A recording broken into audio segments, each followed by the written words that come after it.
Welcome back to the channel. I'm Chase and this is All Things Random. Today we are looking at the Vario World War I 1918 Trench Watch, specifically the medical edition.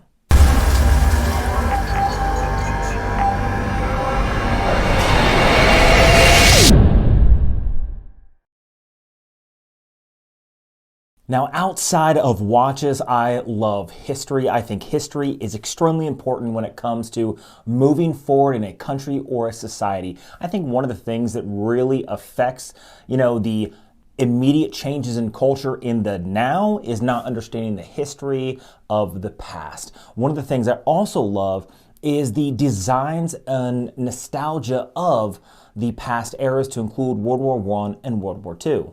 And World War I was one of those times where wrist watches became far more prevalent than in the past. In the past, it wasn't a wristwatch, it was a pocket watch.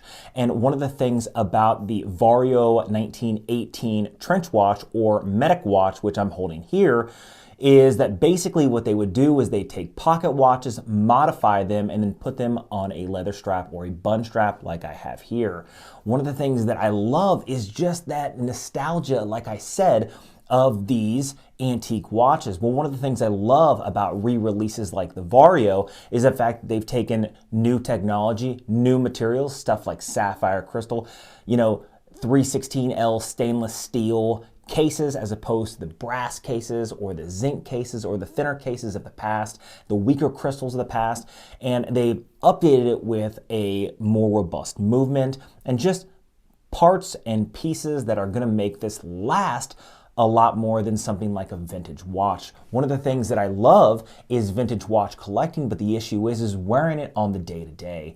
This itself has a great water resistance rating, and something like an antique watch may have, and no matter what anybody says, you could have a 1954 Rolex Submariner. You could have it serviced, had the gaskets and the seals replaced every 5 to 10 years, and I still wouldn't recommend taking that vintage watch under the water at all. It's just, they were built for their times, and even if the servicing and the maintenance is achieved as it should be over time, I still wouldn't recommend taking them under the water or wearing them on the day-to-day. You don't want to break a piece of history. You'll never be able to replace it. So that's what I love about something like this. This is the re-release of the 1918, and again, this is the medic watch. Now, let's go ahead and get into the details of this watch.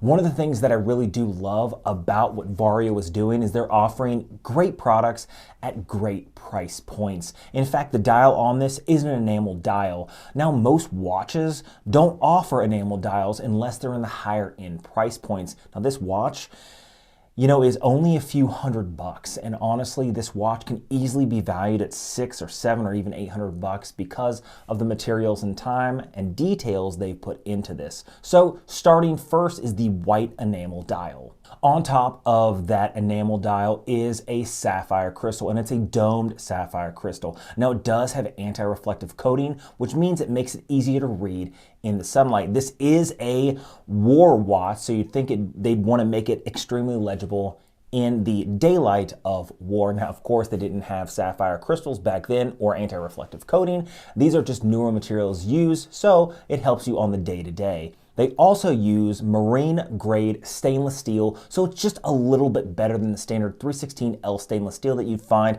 in any other watch of the same caliber. Unlike other re-releases of similar watches, they did use thicker wire lugs on this watch, so it's a lot more robust. And that is one of the things and one of the complaints that I hear about re-releases of old watches, especially when it comes to the wire lugs. The wire lugs are seated permanently in the watch case, so there's no way to replace the straps unless it has a similar strap to this, and we'll get into that in just a minute. But a lot of times you'll find the wire lugs, if they're not thick and robust, will tend to bend or break. They have thickened their wire lugs to make them far more durable and far stronger, which I love. And inside the watch is, of course, a Seiko NH38A automatic movement. Now let's talk about the specs of this watch because that's what a lot of people love to see, and here are the specs. That gives them the yay or nay if they're moving forward in their purchase. Now this watch is 40 millimeters in diameter with a case thickness of 10 millimeters. Again, that dial is enamel, which I love to see.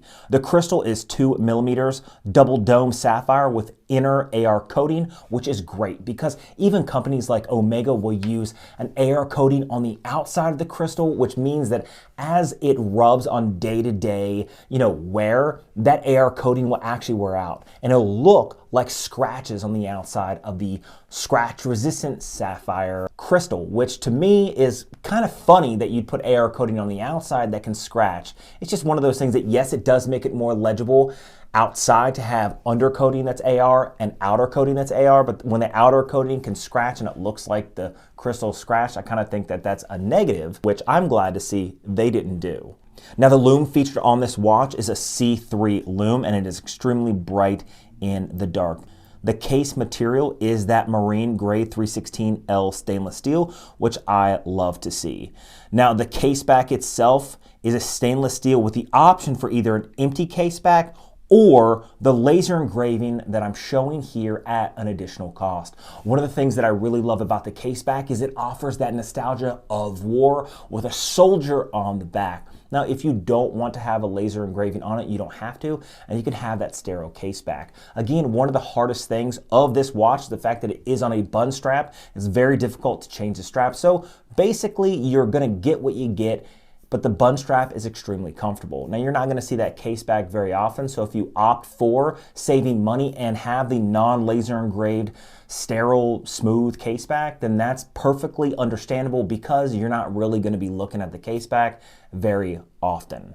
Now the crown is a screw down crown and it is a wonderful gnarled onion type crown that gives great grip when going through the functionality of the watch.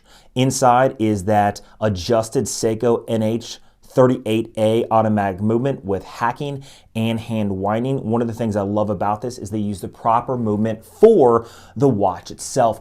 A lot of watch companies will tend to use like an NH35 that has a date movement on it, but you can see on this watch there is no date function on this watch. So what a lot of companies will do is they'll offer the NH35 as an option, and then you'll have a ghost date function when you pull out the crown that doesn't exist. Everybody knows that as a ghost date, and it kind of is used for companies who want to save money, and it's good to see that Vario is using the correct movement for the watch itself, which is a no date movement. So you pull that crown out once and it goes immediately into that hacking and functionality of changing the time. The water resistance of this watch is 10 ATM or 100 meters, so you can use it in everyday life all the time. In fact, if you want to strap this on your wrist and dive in the pool, you can. It does have a leather strap, wouldn't recommend it. Or if you want to go swim in the ocean, you could. If you do ever use a leather strap in the water, make sure that you, especially salt water or chlorine water, make sure that you rinse it off extremely well and allow it to air dry. Still wouldn't recommend it. It's going to ruin the leather or put more age and wear on the leather than would otherwise be if you just wear it on the day-to-day. But you could wear it if you want in the water. 100 meters of water resistance means you can take it basically anywhere. Now the bun strap itself is made of crazy horse leather and it is extremely comfortable on the wrist. A lot of people think that this is sort of large and bulky, but I can tell you that as the bun strap forms around the wrist, it sits exactly on the wrist bone and stays put. It's extremely comfortable. When you move your wrist around, the watch doesn't move at all like some watches, and once it's in place, it stays in place. I've never had a watch more comfortably sit on my wrist than something on a bun strap. Now, it's not for everybody. I can tell you that not only does it look vintage on the bun strap, but it also gives sort of that steampunk look of today's era that a lot of people just don't like. And I understand why they don't, but I do. When you wear something different, like something on a bun strap, my buddy wears a Rolex Submariner on a bun strap and it's extremely comfortable. Once you do something different, people tend to notice the differences as opposed to the same, standard monotony of everyday wrist watch wearing. When you wear something different, people tend to look down and see exactly what you're wearing. That only really happens in the watch community, as they say, or the world of people who love to collect watches or into watches. They're the only ones who really notice, unless you're wearing something like this, and then everybody tends to notice. Extremely comfortable, yes, large on the wrist, not a big deal, especially when the case size is only 10 millimeters thick. So a couple millimeters adding to the thickness is like wearing a standard dive watch on your wrist. Now, what is a Medic watch and why is it important? Well, in the field, basically what it would do is it allow you to quickly time heartbeats on patients that need to be triaged. Now, anybody knows in war, triage means you basically take the worst and the not so bad, and you determine what needs to be taken care of in this moment. Well, a lot of times in times of war, basically what would happen is people would triage major limb separation, major wounds in the body, really major trauma that comes from war. And the only thing that keeps you alive is your heart rate and your heartbeat, to include blood pressure. And this watch allows a medic at a quick glance to determine what a heart rate is by the graduations you see in the red from the 2 o'clock all the way to the 9 o'clock. So instead of having to time for an entire 30 seconds, 15 seconds, or a minute, you can basically time for about 15 seconds and determine quickly what someone's heartbeat is. Now, I think that bringing back vintage watches, remaking them, remanufacturing them, and then reissuing them, I think is a pretty cool thing. It just gives you the ability to go hands-on history without taking something historical and possibly ruin it, or the extreme cost of finding something that has historical value. Now, if you look online, you can find watches from 1916, 1917, 1918, 1920, throughout World War I, and you can find these type of trench watches. Now, they go from anywhere from a few $100s to a few $1,000s, but would you wear it every single day or even wear it at all out of the house? Or would you be afraid to damage it? Well, that's why I love something like the Vario. I'm not really afraid to damage this as I wear it outside, because I know that if something happens, I have a warranty from Vario themselves that I can send it back and get it fixed. Or I know that it's got a sapphire crystal, it's got marine grade 316L stainless steel, has a great strap, and I'm not really worried about damaging it because the robust movement of the Seiko NH38A is really gonna offer a lot when it comes to impact. Now, what do you guys think? Do you like it? Do you not like it? I want to hear your guys' thoughts in the comments below. If you like vintage watches or vintage reissues of these watches, let me know. Tell me what your favorite watch is down below outside of this Vario World War I. There's a lot of the reissues. I've done videos on the Seiko that I own, a couple Seikos that I own that are aged to look like an older watch, and I wear it every single day because it still gives me that feeling of wearing a vintage watch without the concern of having a vintage watch. Now, make sure you guys are doing one of three things.